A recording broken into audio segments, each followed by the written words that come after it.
that some people have been waiting about a week to see and hear. I'm joined again by IT guru, internet expert, Luke Slytalker. Luke, welcome back to the show. I don't know. Now, Thanks for having me. Yeah, it's wonderful to have you back. People who maybe haven't seen you before can go back into the archives and see that you and I initially met when you were doing research into the Dark Overlord, and it's actually very appropriate because September 11th is approaching, and those guys were doing stuff with Bitcoin. I was super impressed how you tracked down where the Bitcoins were going and all this kind of stuff. We've recently been communicating, and actually for the past several weeks, you and I have been communicating kind of behind the scenes with regard to some of this stuff that's going on with Jeffrey Epstein. If people are not yet following Luke, you can find him on Twitter. He is over there at _Luke Slytalker. And he's been doing some amazing research into what appears to be steganographically encoded information contained in photographs stored on NewYorkPost.com. Now, the intriguing thing here, Luke, is that when I started talking about steganography in the New York Post, I was talking about messages coded in, like, she's reading a CIA book, or there's a sign over here that says something. So sort of practical steganography. You're digging into the digital steganography. Give us a little background on what you've come up with. Correct. So on the digital side, like what you were talking about, I think it's even like a mix of both of them a little bit. But data doesn't matter necessarily if it's an image, an audio file, whatever. You can put data in other data. You know, it doesn't always work out gracefully, but it's something that people do. So it's a lot tougher for somebody to spot that a file has been, stuffed with something else. If they're not specifically looking for it, because number one, you have to have your hands on that file, and then you have to have the tools to actually dig out whatever might be in there. And there's so many different tools that and each of the tools work differently. So if something's embedded without guess, you're not going to use JP-Seq or whatever to pull it out of there. But let's back up a second, Luke, because a lot of people. So anyway, a lot of people are. I think a deeper level. Sorry, we've got a big delay. You're on a hotspot right now. I just want to take a step back to let people know what steganography is. In a general sense, it's messages being hidden in plain sight.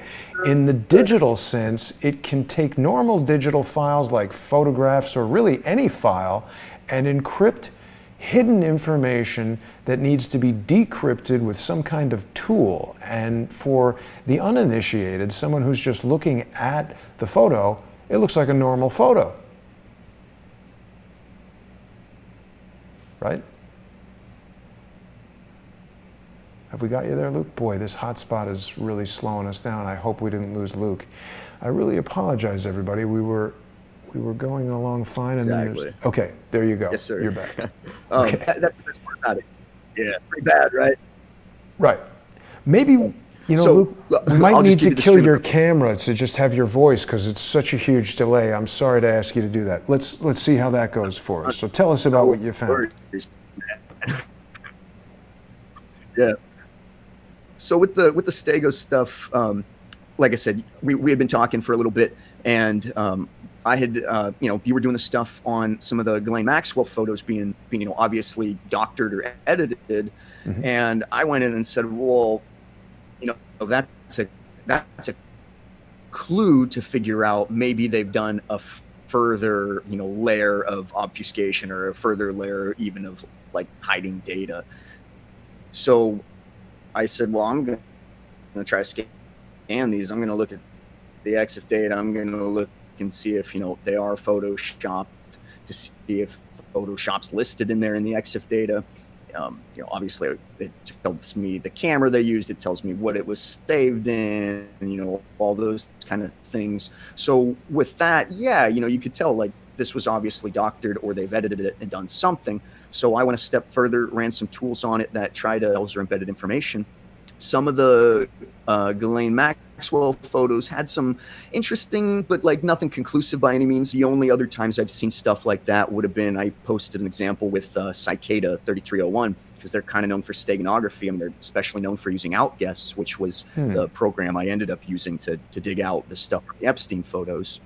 And then real quick, so running the scans, they came up as, hey, there's something in here. And it was like, all right, cool. Well, I'm going to, dig it out more, see what else it could be. And obviously had talked to you at that point and said, hey man, I think I found something, sent you my screenshots. And then we kind of talked a little bit from there, and I went on a little research rabbit hole for a tiny bit, and came back, and here we are. Yeah. Now, we don't really know what these messages mean, right? You've just located data that's been identified. Tell us that process. We got a PGP key in there. How can you be sure? And what is the response that you've been getting from 4chan and other users on Twitter and stuff? Yeah. So overall, it's been like a good response. People are interested, and they want to help look into it. I made sure to do my best to say, I believe this is what I found. I've potentially, located this, because we don't know until we know. If it is a PGP key, then you don't necessarily need to decrypt it, because that'd be great, obviously, but good luck. But well, help us understand what a PGP key is. A lot of people watching have no idea what that is. So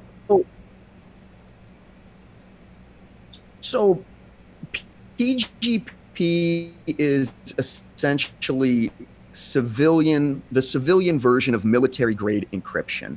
And anyone are fairly simple, fairly easy to use, but you're using this to wrap something basically in encoding, so that someone else can't figure. Tells me that it's probably important, or it's something that leads to something important. So granted, if it is a PGP key that's in there, that's what Outguess says it is, then that, to me, that's huge. So I went through and I started trying to pull some more files off of different articles, trying to find stuff. And if it's so the way files are found, the way Outguess basically says, hey, this is this file, because I went through, obviously, I dig the file out without guess, and then I run a Linux command called file. And what that command does is it tells you, is it a text file, is it an audio file, an MP3 or whatever, and it says, hey, this thing has the magic numbers that say it's a PGP secret key. And a secret key is different than just because in PGP, I know I'm all over the place, but PGP, there's a public key and a private key. And if you're someone, the way PGP works, like if you go watch a video on YouTube that tells you like hey, here's how PGP works, they're going to tell you like, you basically get a box and a lock, and I have the key to this lock, so I send you the box and the unlocked lock. I tell you, hey, write me a message, stick it in this box, close the box, and lock it with my lock. That way, when you mail it back to me, no one can open this lock up, because I'm the only one with a key. He doesn't even have a key, the guy who I gave the box and the lock to. So once it gets back to me, I can unlock the lock, read the message, and say, okay, cool, I got what I need, and then go from there, basically. 50,000 foot view of it. And Outguess is a free tool. Hopefully that's good for a that is. Outguess is a software steganography tool that people can download. You can encrypt things with it and decrypt things with it, right? Correct. Yeah. Okay. Yeah. So you've found markers in these files that tell you there's a key. And I know that how there's can some we people figure that are out? like, can't see your chat right now, but yeah, boy, the delay is really bad. How can we figure out what this is a key to? Oh, that's okay. Yeah, we got the delay going. So that part, I'm not sure yet, and that's why I put the info out when I did. I was kind of at the end of where I could go with it, and then obviously Jean-Luc Brunel or whatever, I don't know how to say his last name, but the NY Post reported that he disappeared. So I thought, okay, come on, like this is some fishy stuff. I'm gonna drop this now, I guess, and I'm gonna get some more eyes on it, hopefully, and maybe maybe the people on poll on 4chan or on wherever can assist me in figuring out what it is. Right.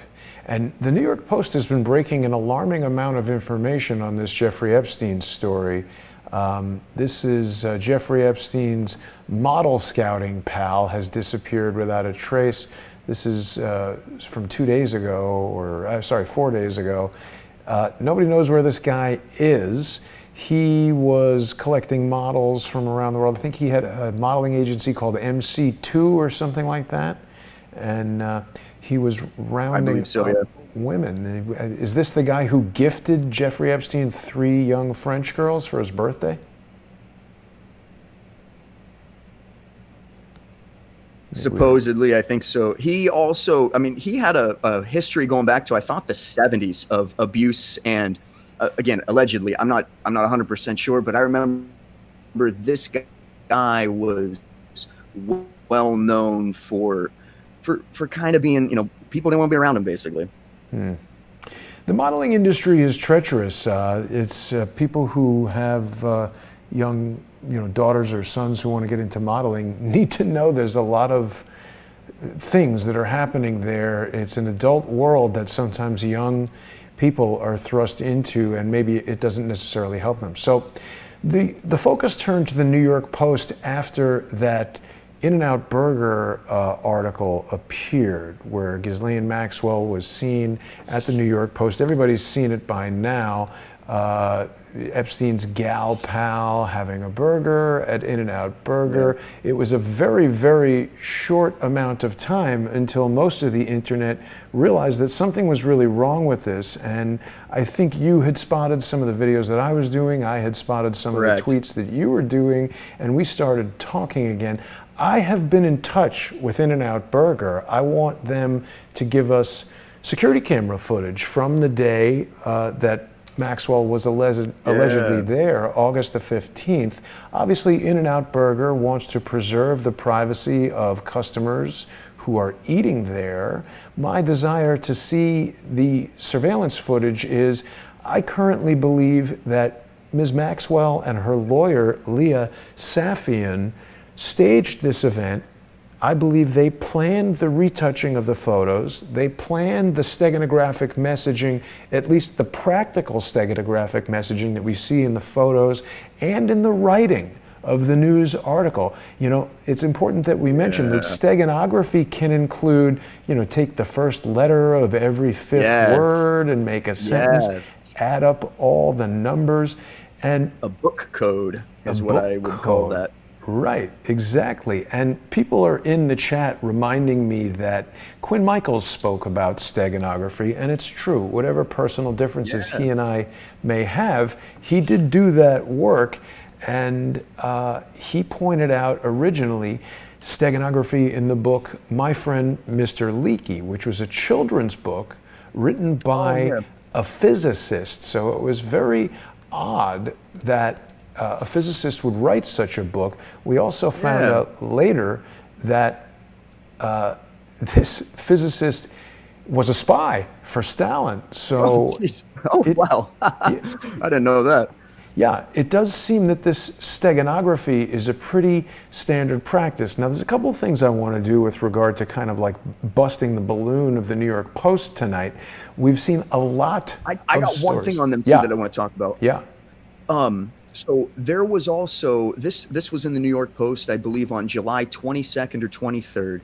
There was an In-N-Out Burger, just the burger itself, wrapped up, warm apparently, found on the street of New York. This was the same day that Jeffrey had his, I'm air quoting, first suicide attempt. Right. Where... that was on the 23rd that he supposedly had that, or that's when it was reported. But the New York Post did 3 or 4 articles on this burger. I've seen 2. We spoke about this on More Pain. We'll have to find the third. But this is good, because this could be steganography. The fact that they have an article about a hamburger. What's it doing there? So I looked at these pictures a little bit. There's some weird stuff to them, but it was nothing, again, as, again, air quotes, conclusive as the stuff that came out of the Epstein file. But the thing was, they use a weird photo on one of these. Two of the articles, they use the same photo. The third, they use a mirrored version of this photo, but they also have a duplicate, a clone of it. The photo in the article is, you know, whatever it is, In-N-Out Burger blah blah blah, blah -1.jpg, but an In-N-Out Burger.jpg exists in that same folder, and it, apparently the same file. I didn't run any like comparative analysis between the two to see if, you know, one's made up of something different than the other, even though they look the same. But yeah, you will find at least 3 articles about this mysterious burger. 2 of them talking about it, and the third one saying they solved it. Right. So it's a hell of a lot of reporting. Mirrored version of there. Hell of a lot of reporting about a hamburger, right? Yeah. Looks like there's been a lot of reporting on In-N-Out Burger in the New York A lot of reporting on them. This is interesting. Too. Very interesting, Luke. There are no In-N-Out Burger restaurants in New York, New Jersey, anywhere around. And I don't think you can easily get the New York Post in Los Angeles or Arizona where In-N-Out Burger works. So this is pretty interesting. People in the chat are remarking that the double animal style is a popular burger. It seems like they've been talking about In-N-Out for a while.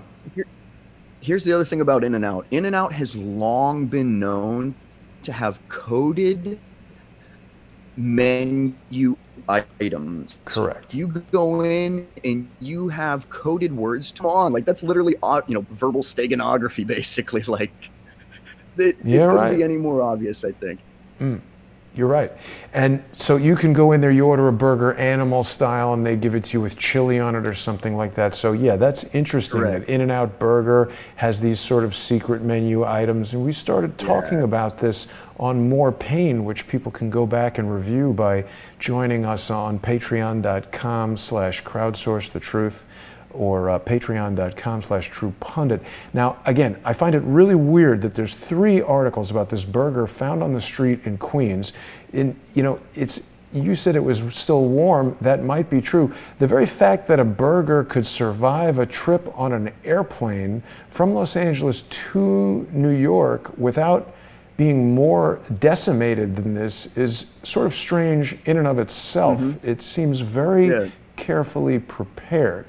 Now, In-N-Out Burger, it's they've refused. They've refused to share this information about who may or may not have been at the restaurant on August the 15th. So we're going to continue our conversation with In-N-Out Burger and see what they choose to do. But there's a lot of really weird things going on with the New York Post and Jeffrey Epstein. We were talking a minute ago about Larry Salona. He has been linked to a lot of these articles. He's breaking a lot of news about Jeffrey Epstein. He was the lead writer on this article, which says there's no video of Jeffrey Epstein's apparent suicide. Now, I spoke earlier today and yesterday with Nicholas Biazzi, who is the public information officer for the Department of Justice here in the Southern District of New York. And I asked him if he could confirm that the video cameras were broken and that there was no video footage of Jeffrey Epstein. And he specifically said that he could not confirm that.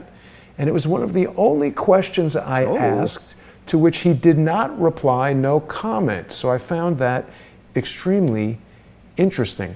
I want to talk a little bit more, Luke, about this guy, Larry Salona, before we get back to some of the steganography, because this touches on some of the practical steganography that we were talking about. Now, people who have been following this story are going to be aware that this guy, Larry Salona, was featured by name in the movie Eyes Wide Shut. Now, that's the Stanley Kubrick movie about the wealthy elite having sex slaves. And this particular article that uses Larry's real name, very unusual practice for a movie. Larry is not Cy Hirsch or Wolf Blitzer or any name brand journalist that people are going to know right off the bat. So the fact that they would use his name is a little bit strange. Now, I spoke with Larry. He said he's never met Epstein. He's never flown on the jet, and I believe him.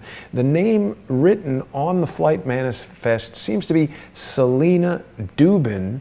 The Dubin family is friends with the Epstein family. I believe the New York Post reported that Epstein was the godfather for the Dubin children, but they found that dubious because they're saying that Jewish people don't do that with godfathers. And while this is typically true, sometimes we do. I have a godfather. Yeah. It's not taken as seriously as it might be in Italian families or in the Godfather movie, but it does exist, and Epstein's been cremated. Another thing that Jewish people typically don't do. Are you serious? But they I didn't hear that. Yeah, I've heard that. Now, let me point this out to you, Luke, here in this article, because I think this is going to blow your mind. Just on a lark, I was looking at this article the other day, and I said, well, I'm not a steganography expert like Luke, and this movie came out at a time where digital steganography might not have been what they would use, but I noticed that there's a limited number of numerical, numbers 30 in here. Shows up a 30 bit in there, huh? Okay. Yeah, I saw 30 a couple times. Okay. And 26. Okay. Those, to me, appear to be the only numbers here. Now, if we add 4 to 26, we get 30. And if we take this first 30, we've got a 33 there, 2 3s. Boom, boom. So that's a bit of an encoded 33 in this message. My question for Mr. Salona, is he doing cartel signaling in the newspaper? In the movie? That's some pretty encoded steganographic messaging, if that's what it is, don't you think? So, that Kubrick was like a nut about, and I mean, that's said in the most, nice way, obviously. I love Kubrick. He was super anal about how his movies were done, and everything he put in there had a purpose. Like, that's kind of what he was known for. So if he allowed the name Larry Salona to be in his movie that didn't hit the cutting room floor, there's more than just they needed a reason for Larry Salona's name to be in this movie. My opinion, of course, but if you look at Kubrick, then you'll again see that he was very well known for that. In fact, the movie Eyes Wide Shut, when it came out, I guess it wasn't the cut that he wanted, or at least the end wasn't the cut he wanted. That's right. He was in a big argument with the studio. His standard contract was he gets final cut. He's the director. He decides what the final cut of the movie is, but they would not allow him to include some scene. And then he died, and they released it not the way he wanted it to be. So Larry Salona is listed as miscellaneous crew. He is officially listed as a journalism consultant. The fact that his name appears in the newspaper is odd. The fact that that fake article is about a murder that is disguised as a suicide is odd. The fact that there's a cartel signal in it, in that we've got an encoded 33 here that unless you're really looking for it, you're not going to find it. So that's kind of interesting to me. Let's go back, Luke, if we can, to your extensive Twitter thread and tell us some more about what you've found encoded in the images. Why don't you take everybody very slowly through how you located these images? What you have on the screen right now, it was this one here. This is just something I'd pulled off of 4chan, and I was just scanning. So, and then the other thing, you see some cat pictures in there. Cat memes, there's a reason for that. If you're familiar with old school internet practices, or not practices, I guess, but back in the day, you could say on 4chan, there was a meme kind of going around, and it was mods sleep post sync. And that was kind of like a cover for people sending each other embedded archives of child. I won't finish the rest, but I think you understand what I'm talking about. So 4chan got this terrible reputation for that reason. They said it's this cesspool. It's terrible because, again, it was rampant with that stuff. There was things that were embedded into memes and posted. They looked innocuous. They looked like they were just cat pictures or pictures of kitchen sinks or pictures of whatever. But inside they contained, terrible pornographic images, contraband. Correct. Yes, exactly. And it got so bad, we were talking a little bit to the point that 4chan, I believe, had implemented, some people on 4chan were even talking about this on a thread where they're mentioning me. 4chan implemented a modification to their upload system of their images where it would look for embedded archive files, and you could never upload an image that had a steganographically embedded zip, RAR, or whatever, 7-zip or whatever. it would reject the upload. And there was people talking about, they said, man, that's crazy. All these memes I had previously downloaded from 4chan, I've tried to re-upload and 4chan rejects them. I don't get it. Maybe it's because they contain something steganographically that 4chan filters out. I got to admit, I haven't spent too much time on 4chan. We know you don't need to. Yeah. Yeah. It's there have been people who have used 4chan to spread false and damaging information about me. It's a little bit of a Wild West kind of a thing. Very much so. Yeah. 4chan's and again, air quotes on this because I don't want people to eat me alive if I say this, but my interpretation of 4chan is it's kind of like in between it's the Wild West. Yeah, it's not quite the dark web, but it's it's on the clear web, but it's kind of grayish. But it's definitely a platform that people use to bring material from the dark web to the clear web. It's kind of this intermediate thing where you can operate anonymously. Yeah. And there's advantages to that, but there's, like with anything, there's dangers to that as well. So, okay, so people were using steganography on 4chan until 4chan made it sort of not allowed, and so then where did we go? Well, so again, I was just trying to show examples of, this is a fairly common practice in, call it the internet Wild West. A number of people over the years have claimed, and they'll even say that the FBI has admitted to this, but I've never seen that personally. They claim that intelligence agencies operate and talk over these forums on these different boards, or they use gaming forums or things like that to post these kind of steganographic messages that, if you're in the know, you understand what you're looking for. And if you're not in the know, then you just think that they're talking about some random thing that happened on the weekend or some random pictures or whatever. Exactly. Hiding in plain sight. You had previously discovered some possible steganographic encoding in messages from James Comey, isn't that right? Yeah, and again, that was one that, again, air quotes on this, even less conclusive in my opinion than the stuff that I had grabbed on, out of the Epstein file. But what happened with the Comey pictures was, this was in the mainstream media even. People were talking about this going, he's tweeting some really weird stuff. He's standing in a forest, looking up, asking dumb questions or whatever. And I went, well, duh, he's sending a message maybe, like, why not check these things out? So I, load the pictures up. I honestly didn't expect to really find anything. Some of them came back with outguess, and a couple came back, I think, with JP Hyde. I had posted some examples of that in my thread, saying like, or no, maybe I didn't post those in the thread. Someone asked about that. Oh yeah, what you're showing now looks like. I was trying to get it back on 4chan to tell them, because they were trolling me basically. Someone said I embedded your mom in this pic, so I was trying to get on and tell them, hey, my tools didn't find anything embedded in there, but my VPN doesn't like 4chan, so. Really? And obviously I didn't get on there to check the file, so. Well, you're dealing in a lot of stuff, I think, that the average YouTube viewer is not necessarily in touch with. I think a lot of people come to Crowdsource the Truth to hear the kind of news that they're not getting from the mainstream news, but this stuff is way out there. So you're saying it's not conclusive, or is it conclusive that you've found something? Man, so that's the greatest and worst thing about Stego, is that it gives you plausible deniability in a way. And again, the way that outguess is determining that this is a secret key is that a set of what are called magic numbers have to appear in a certain order, certain way, in a certain spot in the file. And then it says, hey, this has the signature of a PGP key.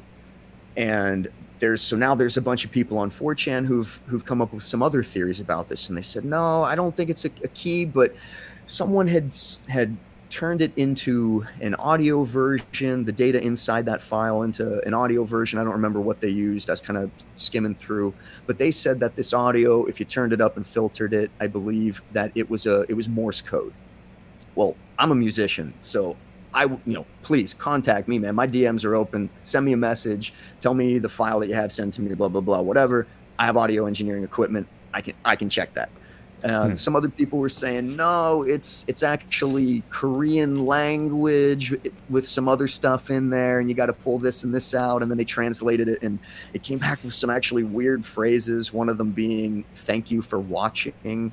And kind of you extrapolate off that and go, well, if it is the Korean thing, maybe that's people. I believe David Hawkins has talked about the death pool betting, for instance, and maybe this is a way to transmit the winner or whatever of this death pool bet or something. I have a feeling a lot of those people, Luke, are trying to disinfo your research here, because if you say, so too, yeah. hey, there's a PGP key in this photo, and you're saying it because this tool tells you there's data that fits the signature of a PGP key, that's pretty good evidence that it's there. All these other people coming up with what sound like really outlandish answers, I think would have the effect of making the average person think this is all nonsense and not look at it. True. That's possible too. So that's kind of the next part. PGP, no one's going to crack that. We're not going to crack that. It's like civilian version of military grade encryption. So unless we got lucky and guessed the key, fine. But I don't think that's happening anytime soon. I have a buddy who's trying to go through, and so you're looking at some of the output from a different version of outguess, which doesn't actually render the same result. This is an older version of outguess output that you're looking at, that a buddy of mine ran and said, hey, I pulled this out, but I used this other version. That guy's a good researcher, by the way. You guys should follow him if you don't. His name's on there is WeRise. Okay, people are asking for the link to this screen, so I'm going to paste it into the chat right now. Also want to remind everybody that they can get this whole entire thread just by following Luke on Twitter @_Luke Slytalker. Give him a follow and help him with this research here. So what do you think the next step is here, Luke? We've identified something strange, and it's basically like finding a key in the middle of a field, and it could open any door anywhere in the world. How do you find the door? Exactly. So instead, I decided, well, man, I'm going to go look for more keys, I guess. I'm no expert in PGP, not by any means. So and I'm not an expert in file structures and in deep data and things like that. That's not my forte. I mean, I can run the tools, no problem. I can do some analysis. I can do those things. I'm more along the lines of a web developer, a software engineer, kind of more closer to that end of the spectrum. And this stuff interests me. It's really cool. Right?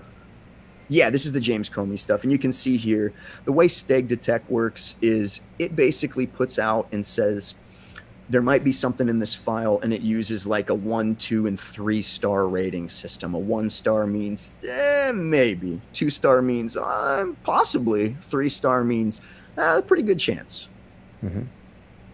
So Luke, Sleeping Beauty is in the chat. She's telling us the NSA sees all of these things in real time. They know everything. We're not supposed to because it's illegal, but they're not supposed to because it's illegal. Can the NSA crack this key? And what would cracking the key do? Is there a message in the key? This is a message within a photo? Possibly. That's kind of my assumption is that this is something that's again a key that's encrypted or encrypted with a cipher, or I should say encoded with a cipher, so it makes it even harder to figure out. Again, if you have the other end, that's going to easily unlock it, then it's not a problem. But we don't have that. We're all guessing. So yeah, of course the NSA could. They admitted to it that they're perhaps they can't, because wait a minute, if the NSA has some supercomputer that can break 128, 256-bit, whatever level of encryption. More than that. This is like 2048 or 1024 or whatever. So that's difficult for anybody to break. And even if they did, if that key relies on you figuring out some sort of code, some sort of what's the word? Basically. From these stories in the newspaper, it could be a combination of digital steganography. It's like a what's the word I'm looking for? A hunt. It's like a scavenger hunt within these. Yes, exactly. That's I think that it's what more of it would be. I can't believe that they would put all of it into one thing. You have to have pieces for a puzzle. Listen my to death this. row last meal. Did we read this article? So this is the day before, Epstein was strangled? Bohm. Who's? Oh, okay. Who is Bohm? Who's Lincoln Bohm? Because that's the name of the file of this In-N-Out Burger photo. If you right-click on this, go back up to the file real quick. Right-click on it. I want to show everyone this too. And go to View Image. Do you have a View Image? Oh, Open Image in New Tab. Open Image in New Tab, very top one. Yeah. I just want just the image. Now go up to your address bar. Look at all the stuff in the top of it there where it says quality equal 90, strip equal all. So everything after that JPEG, again, Burger Lincoln Bohm. I don't know who Lincoln Bohm is. It's very interesting. It's yeah, very but interesting. See all the stuff after that. The quality, the strip, the width, the height. All that stuff is what WordPress does. And again, if you look at where this file is stored, it's the nypost.files.wordpress.com. 2019-0 blah blah blah. Anyway, if you strip out all of that other extraneous stuff after the question mark and including the question mark, you will get the full high-res version of that photo. That's what I did to grab the Epstein photos. And if you see where it says strip equal all, that's talking about the metadata in the file, taking out the the important little bits. So I delete all that off of the address bar, hit enter. That'll reload that image for you, and then you can actually get the real copy of it. Right-click, save image as, blah, blah, blah, and then run a scan on that. That's how I do it. Right. Wow. Well, I'll tell you, just a quick search for Lincoln Bohm brings us to this writer and creative director. The guy's located in Brooklyn. 30 most creative people under 30. There's your other 33 there. Where do you see that? Wow. In 2012 and 2014. Number 6, number 8. So this guy is in advertising, and he's somehow associated with this photo. Is he given a photo credit? Yes, he is. He's the guy who took the photo. He is given a photo credit, correct. He's supposedly the one who found it, I guess. Interesting. Interesting. He's a creative director, and food photography is definitely an art, and there's a lot of technique to it. But some of the things, like look at the arrow on the In-N-Out Burger pointing down to like the stuff on the street. When you zoom in on this, like there's so many methods of steganography. One of them is to alter the colors of certain pixels. You alter it by just a hair, just a tiny, tiny bit. And you could actually encode basically invisible ink into an image, where then, Photoshop, if you were to then basically filter by color and take out, say you have a background of white and you put almost white text, just barely off white text that says your message, you color filter white out, change it to lime green, and then you have a lime green background with just off white text that says your message. That's one method of steganography. So wait a minute. This guy posts a photo, and then Helen Vivas, wait a minute. So Helen Vivas, a 16-year-old Queens girl, says she dropped the burger while running to catch a bus. I do not believe that. I feel like if you dropped this burger, it would explode out of the paper. It wouldn't land perfectly like that. This is so set up. Why is the New York Post setting up all these photo shoots with In-N-Out Burger? Yeah, weird. All right, so steganography, it's very clearly tradecraft, spycraft. The people who saw that movie about Tom Hanks going to rescue the guy with the U-2 spy plane, it opens up with an old guy cutting out a classified ad, going to the park. He hands the guy on the bench the classified ad, and that's how he knows this is the contact. So steganography is not new. We're not trying to tell people that we have discovered a new form of communicating, but it is interesting to observe how complex it's gotten and what's happening with it. So Leonardo Da Vinci, he's well known for encoding messages into his paintings. In fact, he is one of the most well-known, you could say, steganographic artists. Let's just read this story for a second. So this 16-year-old is going to Los Angeles, I guess, is what we're saying. The high schooler who attends Veritas Academy. She's a high schooler in what? Veritas Academy. Truth Academy? I'm just very curious. There is a place called Veritas Academy. I didn't know about it before. I'm sure there is. Here it is, Veritas Academy. Oh man, I'm looking at those pictures now. Well, I never heard of this It's in Queens. Okay, so I don't know Queens that well, but so this girl's going to Veritas Academy. She's in Flushing. She told him she picked up the burger at the West Coast Output in Encinitas on July 19th before getting on the red eye back to the Big Apple. So Encinitas. So she dropped this like 4 or 5 days, basically 5 days before it was July filmed, 19th. or I mean, it was taken. Well, when was it taken? The 24th. This is the 24th, but no, the first article appeared the 21st. The 22nd. So she dropped it the 19th. They found it. Still, I just don't understand. Who's buying a hamburger? How do you get on a plane and travel from Los Angeles to New York with a hamburger and have it stay this unsmashed? how close is the nearest In-N-Out burger to LAX? Is that where she left? Well, it says that she was at Encinitas, so let's look that up. Oh, I don't know. I lived in LA for like a year going to audio engineering school, but I didn't get out much. In fact, I must have lived pretty close to you because I lived in North Hollywood. People have seen the place where I live. It's right near the In-N-Out burger where she was spotted. Now, yeah, one on Vineland or something like that. That one is on Cahuenga, just off the 101. Oh, yeah. Yeah, I know where you're talking Encinitas, about. Carlsbad. So where's the Encinitas? Here's south of Encinitas Boulevard, directions. What's the address? Here we go, 130 Encinitas. Okay, 130 Calle Magdalena. Let's look this up and see how far is this from LAX. And why would you buy a burger and not eat it and then drop it out of your backpack and have it show up looking totally fresh? It's really strange. Perfect. Yeah. Let's see if that gets us to San Diego Freeway. Ooh, now, she's now pretty wait a far, minute. Wait a minute. So this 4 girl hours bought before- a no way. hamburger in Encinitas. She must not have flown from LAX. She may have flown from Long Beach Airport. I think there's. No, probably not. Maybe, but yeah, maybe. I mean, we can say what's the closest. Yeah, no. People are airport to saying no Encinitas. way 150 miles from LAX, but she probably would have taken like John Wayne Airport. Why would you fly or drive 4 hours to fly 6 hours? That's stupid. No, she wouldn't. She would take maybe John Wayne Airport, exactly.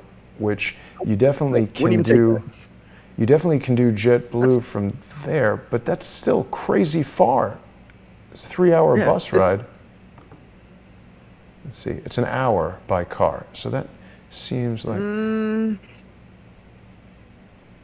So, I mean, find out the closest place, and then you start going, okay, does she own a car? Okay, no, then She's she would've had to 16. take a She's cab, not or driving. Her friend would have drove right? her, and she's 16 in LA. Oh, who knows? I don't think she's driving if she's 16. I was lucky. I was fortunate enough to be driving on my 16th birthday. Oh, I guess maybe that is the age to drive in California. But let's see, nearby airports. I don't. It's going to have to be John Wayne or San Diego. Oh, maybe she's flying from San Diego. I don't know. This is very bizarre. I mean, maybe that makes more sense. It's just a lot of reporting from the end. It doesn't say what airport she left from, but so she buys this hamburger the night before. She doesn't eat it. It's somewhere in her bag that's, close enough to the top that it can drop out. So that seems like something that's like pretty close to the outside of the bag or the top of the bag. It just doesn't seem plausible. I'm sure the guy must have like rewrapped the burger up, but the burger was still in such good condition too that it looked like it only had a thumbprint in the bun. Oh, as proof, she provided a screen grab from her Instagram story. Now, why would a 16-year-old be so interested in substantiating her claim about an In-N-Out burger that she needs to provide proof? Well, a screen grab? I mean, come on, man. You can Photoshop. So many people on 4chan were telling me, because I forgot to post the MD5 hash for the pictures, they immediately assumed, it's a LARP. He's faking it, which I recorded a video later and I showed the hashes and everything. I'll post it up. I tried to post it up, had issues. But, dude, there's no way that she's getting this burger and hanging on to it like that. and Oh, then she had two. So flies she through ate one security. on the plane. So this person's buying 2 double hamburgers, a 16-year-old girl? Maybe. There's a lot about this that I'm Maybe not she buying. might, but it just seems so far-fetched. I give credence to some, crazy things. I'm willing to have an open mind about that, and I'm willing to have an open mind about this. But man, that just seems weird. I can say that's not something I personally can see myself doing, so that's why I think it's weird. But again, she might have done it. Fine, whatever. It's just odd the New York Post thinks I don't it's think so. so worthy of so many stories. Details in here. I mean, this is ridiculous. This is more information than we have. We know more about this hamburger than we do about how Jeffrey Epstein died. Yes, exactly. And there was supposed to be security camera footage of all that stuff. There was supposed to be guards on duty. But there's more footage of the hamburger in Queens than there is of Jeffrey Epstein getting killed in the jail. Yeah, a hamburger 3,000, 4,000 miles out of place. Yeah. Wow. So the articles in here, something that's an easy Stego thing is a skip letter cipher, like a book code, like kind of what we were talking about before. Yeah. They write an article, and then you can use a program that will rearrange your words a little bit so that it can embed a phrase, a sentence, or whatever with a certain skip number. So like you were saying, every first letter of every 5th word, or every 15th letter, or every whatever, as long as you know what the key is. Well, they could be writing these steganographic articles, do it up real quick, run it through their program, post it up to the New York Post, and then I'm looking at images the whole time and not even concentrating on a text type Stego thing. Yeah. So, it's interesting because it's I think we're looking at a combination of digital steganography and alphabet, library book steganography, because physical steganography. If you had a meeting, like let's say you and I met in person, Luke, and you said to me, okay, there's going to be a PGP key embedded in the photo, download it. We establish a series of protocols. You've just shown me how I can find where the image is. Maybe you tell me, hey, the standing rule is it's always going to be in the second highest resolution version of the image. So when you get in there and you see 2 images that look the same, go to the second highest resolution, download that, get your PGP key, scan this article, OCR the article, run the thing on the text from the article, and then you get the message. Who's ever going to figure that out? No one. But it's so simple, too, because you give the person the couple tools to use, you tell them the process, and it's done. And again, then it makes, someone like me or someone like, like WeRise or my buddy A-Hop or any of those guys, they would spend literally eternity maybe trying to crack this file that they're never going to crack. And if they just knew, oh, if we would have looked at this article and read it in this way, we could have done this. Yeah, right. No, absolutely. And as a matter of fact, it might even be triggered by, when you see a series of articles in the New York Post that are talking about In-N-Out Burger, that's your clue that we're posting steganographic messages. So maybe it's, one day after you see the article or whatever, maybe that's the time to start looking for the actual message. I'm sorry to be like most of the way through the show and finally add, I found an image of you there, Luke. So now we've got an image of you on screen. So I'm very curious. Tonight is the first time. Sorry? Say again? Oh, good enough. Don't worry. Well, I was just saying, tonight is the first time I've really noticed the amount of reporting that the New York Post has done on In-N-Out Burger. It really is surprising considering In-N-Out is not in New York and doesn't seem to exist in New York. People are suggesting perhaps it's some sort of advertising campaign. It seems like a weird way to go about that. Yeah, I mean, I get out of the box viral campaigns, but this is weird, I think. It just doesn't seem like that's what it is. It just seems something different. Yeah, I agree. Now, it's interesting to note that In-N-Out Burger is a family-owned restaurant. It is not a publicly traded stock. It was started by a guy and his wife who met at a base, an army base in Seattle. This is Harry Snyder is the founder, and Harry Snyder, I believe, is a Canadian guy who did serve in the U.S. military during World War II. And Harry Snyder, U.S. World War II Army enlistment. I saw an article about him earlier that was talking about how he and his wife met at, here we go, Harry and Esther Snyder opened the first In-N-Out Burger in 1948.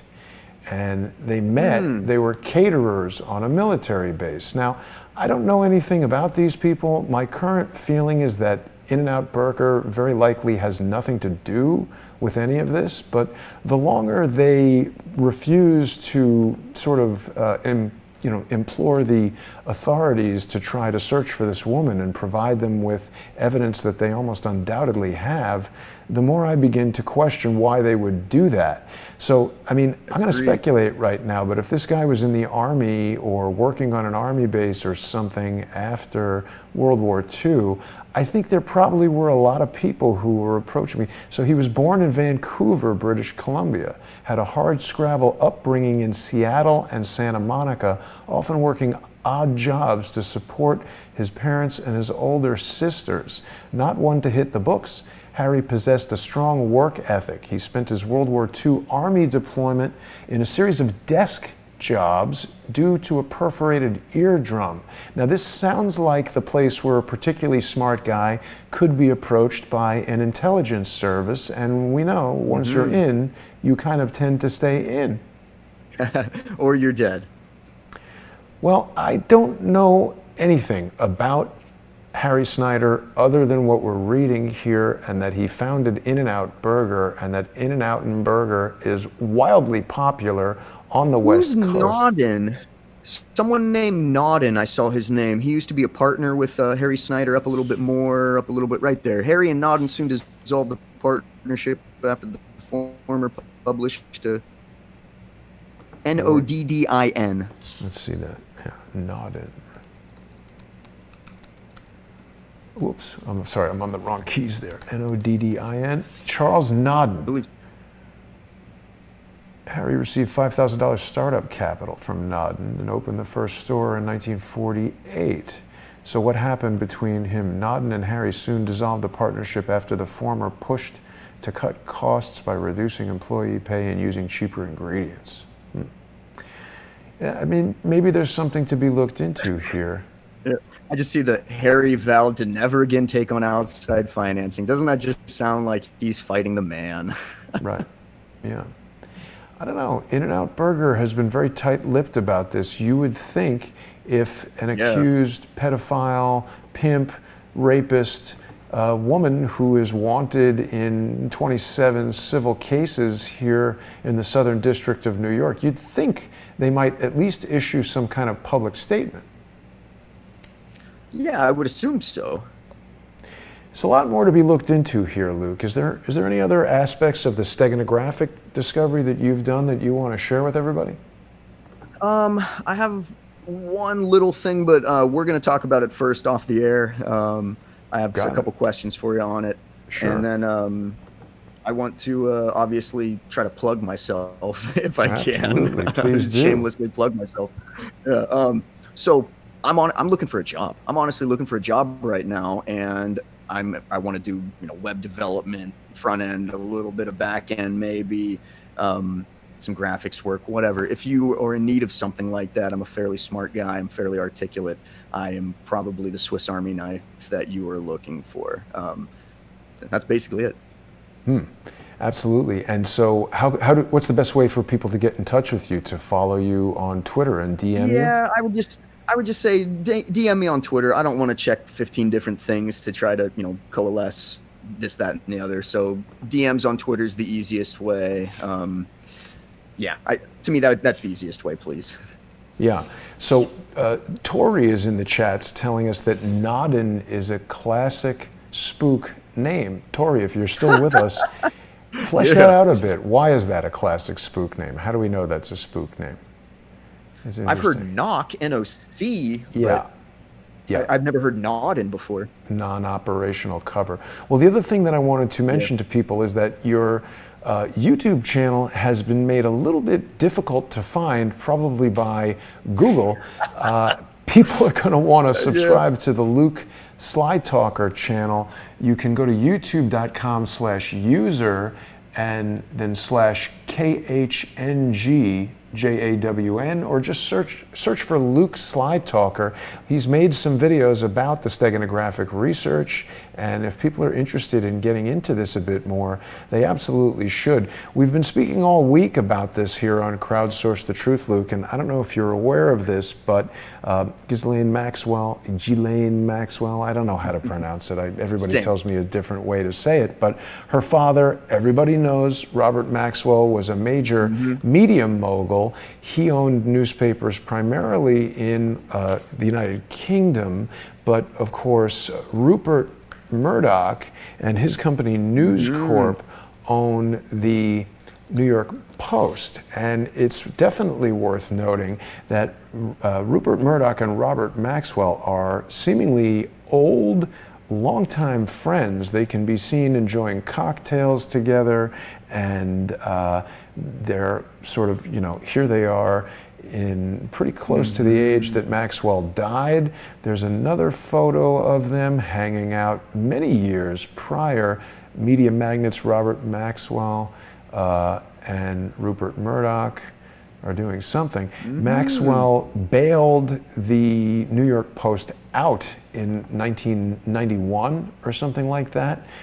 So there do seem to be quite a lot of connections between the Maxwells and the New York Post and the Murdochs. And we definitely know, Luke, that basically the way the billionaires of the world like to operate is that they control these media outlets so that they can control the flow of information. They can create these false, reality stories that cause people to think that perfectly undisturbed animal-style double-doubles land on the street in Queens after some 15-hour journey in the backpack of a very hungry 16-year-old who is providing incredible details about how she preserved the burger, proving it to some unknown photographer. I mean, why would you even bother to ask about something like that? I can make a screenshot. I can Photoshop a screenshot. Like, that's not a big, to me, that's such a fake, piece of, that's a straw man argument, basically. No. The thing that stands out about it to me, Luke, is that why would anybody even care? Like, if you dropped a burger and then saw it in the newspaper, would you seek out the photographer and call him and give him a whole explanation? Or would you just say, that's funny, my burger's there on the street? Or would you even know? Yeah. I wouldn't even know, because why would she have been looking at the New York? Well, I guess she's in New York at the time, but that wouldn't have been something I would have done. And I don't know if I would have found the photographer, in all honesty. I don't even think 16-year-olds read the New York Post, to tell you the truth. Come on, that's my point. Yeah, that's what I'm saying. And I don't think that she's like an OSINT expert or something where she's tracking down these photographers and getting their name, number, and everything so that she can contact them. It just seems out of her league to do that footwork. The whole thing is, in totality, absolutely bizarre. There is this odd nexus between the New York Post and In-N-Out Burger. I think it's time we find out some more about this relationship, because I want to know why they have not. Someone is saying here the 16-year-old is a fake character designed for the story.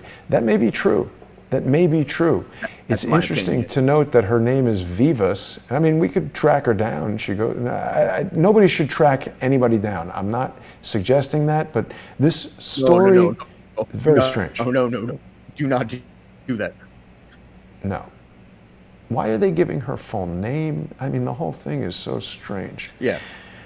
Well, Luke, people should definitely hire you for web work, for graphics work, You there? Anything, man. Like I said, I'm a jack of all trades. I'm not necessarily a king of any, but I can definitely put it together if you need me to. Are there ways that people can support your channels? Do you have Patreon or PayPal or anything like that? No, not necessarily. I have a like a GoFundMe that's up, but honestly, like I'm not looking for that really. I mean, I appreciate that, and some people had donated to my my music thing that I had up there for since a long time ago, and I don't, you know, I'm like, oh crap, I didn't necessarily mean for that to happen, so I'm gonna unpin that tweet after I get off this with you. Got it. But yeah, if anything, I would like them to follow me, and then again, I'm more interested in a job than I would be in somebody sending me money. Again, I mean, I appreciate that, sure, but like, what I need is an income, not a handout. Right.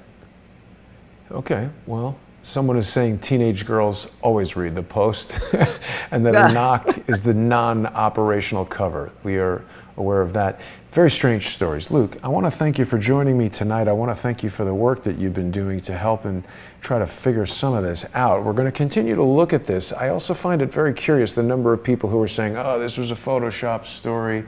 You know, don't look at it, it's a distraction. I don't think this is a distraction. I think we're onto something. Yeah. I think that steganographic messaging in newspapers is something that's happening quite a lot and is a guarded secret that they don't want people to know about, which is why it's incredibly important for people to sponsor independent news sources and independent researchers like Luke. I hope that all the people watching tonight will go to crowdsourcethetruth.com and choose to become a sponsor either on Patreon or Subscribestar. Keep these shows coming.